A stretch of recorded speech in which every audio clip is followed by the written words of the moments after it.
সুপ্রিয় শিক্ষার্থী বন্ধুরা, আজকে তোমাদের স্ক্রিনে দেখানো প্রশ্নটির সমাধান করব।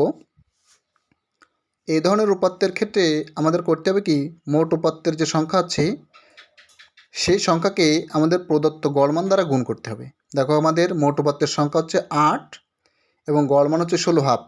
আমরা কিন্তু 16 হাফকে মোট উপাত্তের সংখ্যা 8 দ্বারা গুণ করে একটা সমষ্টি পেয়েছি। এরপরে আমরা করব কি,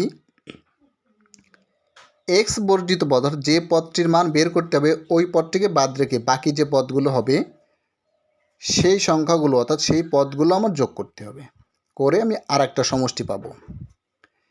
এরপর প্রথমে প্রাপ্ত সমষ্টি থেকে পরবর্তীতে প্রাপ্ত সমষ্টি বিয়োগ করলে আমাদের কাঙ্ক্ষিত এক্সের মান পাওয়া যাবে। এক্ষেত্রে অবশ্য মনে রাখতে হবে, প্রথমে পাওয়া সমষ্টিকে প্রথমে ব্যবহার করতে হবে এবং শেষে পাওয়া সমষ্টিকে শেষে বা বসিয়ে বিয়োগ করতে হবে।